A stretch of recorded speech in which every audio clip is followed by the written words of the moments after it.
इसकी होती है स्पाइन, हिप्स और रिस्ट। रिस्ट यानी ये हमारी कलाई है, इसको रिस्ट बोलते हैं। मोर कॉमन ये वुमेंस में होता है और ये ओल्ड एज में बहुत ज़्यादा होता है। एटियोलॉजी क्या है कि मेटाबॉलिक कंडीशन होने की वजह से, जैसे कि विटामिन डी और कैल्शियम की डेफिशिएंसी होने की वजह से, माल न्यूट्रिशन होने की वजह से, एंडोक्राइन कंडीशन होने की वजह से, GI gastrointestinal liver disease, bone demineralization होने की वजह से, फैमिली हिस्ट्री की वजह से, पास्ट में अगर किसी को हो रखा है, हाई कार्बोनेटेड बिवरेजेस जैसे कि हम Coca Cola and cold drinks वगैरह लेते हैं तो उनमें हाई कार्बोनेटेड होती है वो।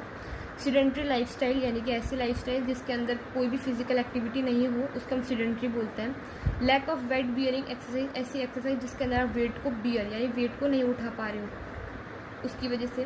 पोस्ट मेनोपॉजल यानी कि एस्ट्रोजन लो होने की वजह से जो ऑस्टियोपोरोसिस है वो हो जाता है, इसलिए यहाँ पे वुमेन को ज़्यादा मोर इंसिडेंस जो है वो वुमेन में होता है।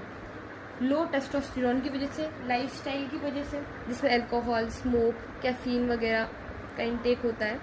मेडिकेशन जैसे corticosteroid, anti convulsant, heparin, thyroid hormone replacement की वजह से। अब इसके अंदर क्या होता है कि कॉजेज़ को हम दो तरह से पढ़ते हैं, एक तो हमने पढ़ लिया, एक होता है प्राइमरी कॉज, एक होता है सेकेंडरी कॉज। जो प्राइमरी कॉज है वो उसमें क्या क्या आता है, फीमेल्स में ज़्यादा होता है और ये अर्ली मेनोपॉज के अंदर होता है जिसमें एस्ट्रोजन एंड टेस्टोस्टेरोन डिक्रीज हो जाता है।